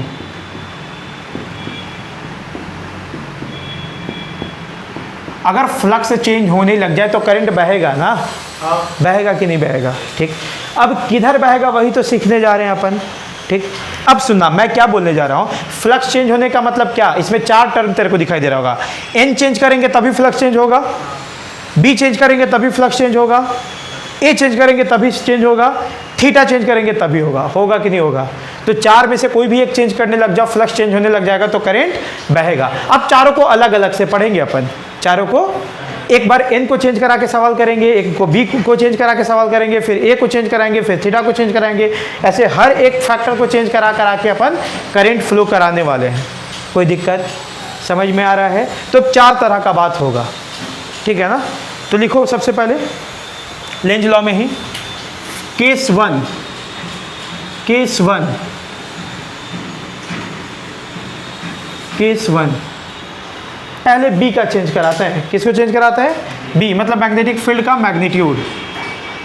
चल मान लेते हैं बेटा यहाँ पे लूप रखा हुआ है, नंबर ऑफ टर्न्स एक ही है, रेडियस आर का, ऐसे एक्सटर्नल मैग्नेटिक फील्ड प्रेजेंट है यहाँ पे यूं, ऐसे एक्सटर्नल मैग्नेटिक फील्ड प्रेजेंट है देख, जिसका वैल्यू दिया हुआ है बी। अच्छा, मैं केवल बी को चेंज करा रहा हूँ, मतलब बाकी का फैक्टर को क्या मानोगे? कांस्टेंट। चल ध्यान से सुन, सवाल देख, अच्छे से समझना ना तो सब गायब हो जाएगा, पूरा चैप्टर कैसे निकल जाएगा पता नहीं चलेगा। तो ध्यान से सुन लो, लिखना बाद में। मान लेते हैं मैग्नेटिक फील्ड को हम बढ़ाने लगे। क्या करने लगे? मैग्नीट्यूड बढ़ाने लगे। क्या इस लूप को मैग्नेटिक फील्ड से कोई दिक्कत है? नहीं। मैग्नेटिक फील्ड के चेंज होने से दिक्कत है। मैग्नेटिक फील्ड चेंज होगा तो फ्लक्स चेंज होने लग जाएगा, तो मैग्नेटिक फील्ड के चेंज होने से दिक्कत है। ध्यान से समझना, मैग्नेटिक फील्ड का डायरेक्शन अंदर की तरफ है, अंदर की तरफ है। वो अंदर की तरफ मैग्नेटिक फील्ड क्या हो रहा है? बढ़ रहा है। क्या हो रहा है? मतलब अंदर की तरफ मान ले पहले 2 टेस्ला था तो वो बढ़ता चला गया, 3, 4, 5 ऐसा होने लगा, मैग्नीट्यूड बढ़ा दे रहे हैं। तो ये मैग्नेटिक फील्ड का जो मैग्नीट्यूड बढ़ रहा है, उस बढ़ने से दिक्कत है इस लूप को। वो क्या चाहेगा कि हम इसको अपोज करें। क्या चाहेगा? अपोज करें। कैसे अपोज करेगा? अगर अंदर की तरफ मैग्नेटिक फील्ड बढ़ रहा है तो इसको अपोज करने का तरीका है कि बाहर की तरफ मैग्नेटिक फील्ड को बना दो, किसी तरीके से क्या ला दो? बाहर की तरफ मैग्नेटिक फील्ड। तो जो पहले अंदर की तरफ बढ़ रहा है, बाहर की तरफ कोई मैग्नेटिक फील्ड ले आओगे तो अंदर वाले को अपोज करेगा कि नहीं करेगा? मान ले बढ़ के वो 8 टेस्ला हो गया 2 से, अब उसको तुम घटा के दोबारा 2 टेस्ला लाना चाहते हो, तो मैग्नेटिक फील्ड इधर लाना चाहोगे ना, तुम लाना चाहोगे ना बाहर की तरफ ना। बाहर की तरफ इस वायर के कारण कब मैग्नेटिक फील्ड आता? जब करंट ऐसे बहता, कैसे बहता? सोच, अगर ऐसे करंट बहता तब ना बाहर मैग्नेटिक फील्ड आता कि नहीं आता? इसका मतलब इसमें अपने आप आई करंट इस डायरेक्शन में जनरेट हो जाएगा, क्योंकि ऐसे जनरेट होगा तभी इस वायर के कारण सेंटर पे मैग्नेटिक फील्ड बाहर की तरफ आएगा, जो अंदर बढ़ते हुए मैग्नेटिक फील्ड को अपोज करेगा। तो करंट बहा कि नहीं बहा? किस डायरेक्शन में बहा? Anti clockwise. किस डायरेक्शन में?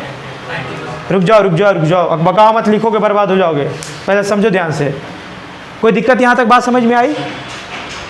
इसको फ्लक्स से कोई दिक्कत, इसको चेंज इन फ्लक्स से दिक्कत है। जो भी चेंज करेगा उसको अपोज करना चाहेगा, और अपोज करने के लिए अपने आप में करंट बहा लेगा। कोई दिक्कत यहां तक क्लियर है? रुकना भी उतारना नहीं, पूरा डिस्कस करेंगे। मान ले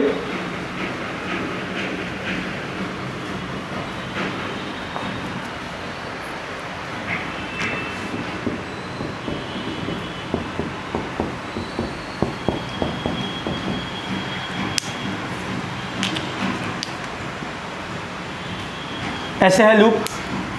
अभी जो मैग्नेटिक फील्ड है ना बी, उसको हम क्या करने लगे? घटाने लगे। अब फिर से सुन, इस लूप में मैग्नेटिक फील्ड किधर प्रेजेंट है? अंदर की तरफ। अंदर की तरफ वाला मैग्नेटिक फील्ड घट रहा है कि बढ़ रहा है? घट रहा है। तो घटते हुए मैग्नेटिक फील्ड को अपोज करने का क्या तरीका है? उसको बढ़ा दो। उसको क्या कर दो, बढ़ा दो। तो अंदर की तरफ घट रहा था, तो अंदर की तरफ तुम बढ़ाना चाहोगे ना, तो अंदर की तरफ कब बढ़ेगा, जब मैग्नेटिक फील्ड अंदर की तरफ ही आए। तो अंदर की तरफ कब आएगा, जब ऐसे करंट फ्लो करेगा कि ऐसे करेगा। क्या बात समझ में आ रही है? तो इस बार ऐसे फ्लो कर गया, तो जब वो कब तक फ्लो करेगा? जब तक इसका नेट मैग्नेटिक फील्ड को कांस्टेंट ना कर दे तब तक बहता रहेगा। और ये हमारे लिए बहुत अच्छी बात है कि विदाउट एनी, बैठो बैठो, माइक लगा हुआ है तो आते हैं थोड़ा सा, ठीक ना। ये हमारे लिए बहुत अच्छी बात है, कितना बढ़िया सिस्टम है कि लूप रख दिए और हम लूप में यहाँ एक बल्ब लगा दिए, हमको बल्ब जलाना है घर में, तो किसी तरीके से अगर हम मैग्नेटिक फील्ड को बढ़ाने या घटाने लग गए तो इसमें अपने आप बल्ब जलने लग जाएगा। होगा कि नहीं होगा? हाँ, अगर इंडक्शन के ऊपर तार रखते थे, इंडक्शन के ऊपर, कौन सा इंडक्शन? चूल्हा के ऊपर तार रख देगा तो क्या वो मैग्नेटिक फील्ड देता है? क्या वो सब वो नीचे तो चेंज होते रहता है। क्या चेंज होता है नीचे में? कुछ होता है सर, आज पढ़े थे, चूल्हे बता रहा था अगर इंडक्शन के ऊपर तार रख दो उसको बल्ब से करंट करंट बढ़ा रहे थे। एडी करंट वो अलग चीज़ है। एडी करंट बोलते हैं होल्स जनरेट, छोटा छोटा करंट जनरेट हो जाता है, बताएंगे वो हम भी, एसी में बताएंगे वो सब, है ना। सुन लो, अभी वो इंडक्शन का बात अलग है ना, उसमें मैग्नेटिक फील्ड नहीं रहता है। अगर मैग्नेटिक फील्ड रहेगा तो कुछ भी हो सकता है। तो ध्यान से समझ बेटा, इसमें कैसे करंट बह रहा है समझ में आ रहा है। हमेशा कोशिश क्या करना है, जो भी चेंज हो रहा है उसको अपोज करो। जैसे इस सवाल में अंदर की तरफ मैग्नेटिक फील्ड बढ़ रहा था, तो अपोज करने का तरीका था कि बाहर की तरफ जनरेट करा दो ताकि अंदर वाले बढ़ते हुए को डिक्रीज कर दे, वो अपोज कर दे, तो करंट ऐसे बहना चाहिए। इसमें अंदर की तरफ क्या हो रहा था, घट रहा था, तो उसको अपोज करने का तरीका उसको बढ़ा दो, तो बढ़ाने का तरीका करंट ऐसे बहना चाहिए। कोई तकलीफ यहाँ तक? बात समझ में आ रही है? अब बनाओ। और ये कारण अच्छे से समझ में आना चाहिए क्योंकि बहुत तरह का सवाल करेंगे अभी। ठीक है सर, ठीक है ना सर? कितना बज रहा है टाइम? 8 कहाँ बजे लिए अभी? ठीक है सर, जब मैग्नेटिक फील्ड में चेंजेस मतलब रुक जाएगा तो उसके बाद तो फिर करंट बहना बंद हो जाएगा। यस। तो अगर जनरेटर ऐसे सब से चलता है तो फिर मतलब इसी से बना है तो फिर वो बीच में बंद नहीं हो जाता? बीच क्यों नहीं? क्योंकि वो हमेशा वैरी कराते रहते हैं। बता रहे हैं क्यों? हमेशा मैग्नेट को कुछ ऐसे मूवमेंट कराया जाता है ना कि हमेशा फ्लक्स चेंज होता रहे। जब तक फ्लक्स चेंज होता रहता है करंट बहता रहता है। जैसे तू जनरेटर बंद करेगा वैसे फ्लक्स चेंज होना बंद हो जाता है तो करंट रुक जाता है। समझ में आ रहा है? यस। हाँ, वो सब फ्रीक्वेंसी दिया रहता है कि बता रहे हैं, रुको ना थोड़ा सा, आ रहे हैं वो सब पे आ रहे हैं, प्रैक्टिकल एग्जांपल्स पे भी आएंगे। हाँ, वो घुमाना पड़ता है ताकि वो इस तरीके से रोटेट करने लग जाए। लूप रोटेट करता है बेसिकली, लूप रोटेट करता है। बता रहे हैं कहाँ आता है वो, सब आएगा, सब आएगा, डोंट वरी। जितना मन में सवाल आ रहा है सब कुछ अभी आएगा, चिंता ना करें। कैसे करंट बहता है ये सब सिखाएंगे अभी, तो घर पे भी ट्राई कर सकता है। देखो उतार लिए यहाँ तक, जल्दी उतार। तो क्या कर रहा है, क्या लिख रहा है? हाँ लिखो। टाइम हो गया क्या? ठीक है, एक सवाल और करेंगे फिर जाना। इसका रीजन भी लिखना है। मत लिखो, समझ में आ गया ना? समझो बस, क्योंकि एक्चुअली में ये सवाल नहीं है। अभी तो करंट का डायरेक्शन सीख रहे हैं अपन, उसके बाद फिर मैग्नीट्यूड निकालना सीखेंगे, करेंगे, तब मेन सवाल आएगा। अभी तो बस डायरेक्शन सीख रहे हैं। एक दो और कर लेते हैं फटाफट। इस पर बहुत सवाल होगा नेक्स्ट क्लास में, केवल लेंज लॉ पे ही होगा, बहुत इंटरेस्टिंग रहता है, पर कॉन्सेप्ट समझ में आना चाहिए। ओहो,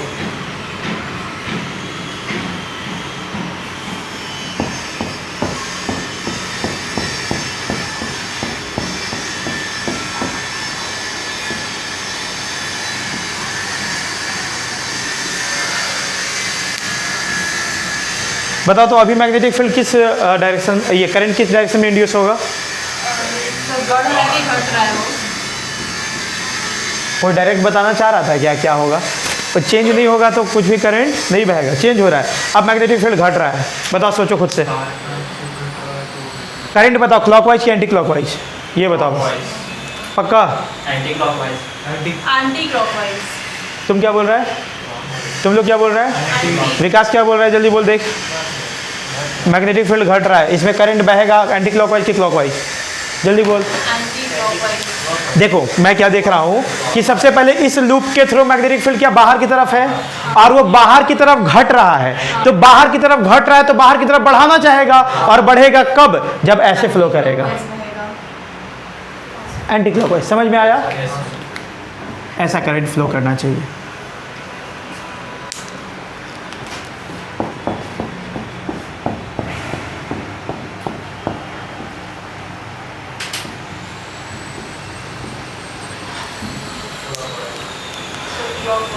बस उल्टा कर दिए तो हम भी उल्टा कर दिए। थोड़ा सोच लो, बस हम सोचने सिखा रहे हैं अभी। बाहर की तरफ क्या हो रहा है, इस बार बढ़ रहा है, तो बाहर की तरफ बढ़ रहा है तो बाहर की तरफ घटाओगे ना। बाहर की तरफ घटाने का तरीका है कि अंदर की तरफ जनरेट करा दो। अंदर की तरफ तब जनरेट होगा जब ऐसे करंट बहेगा। क्या बात समझ में आई? उल्टा मत कर दिया करो, थोड़ा प्रैक्टिस करो। बढ़िया बढ़िया सवाल आता है इसमें भी। ठीक है, आज के लिए बंद कर दो वीडियो। रिवीजन करके आना, तभी समझ में आएगा।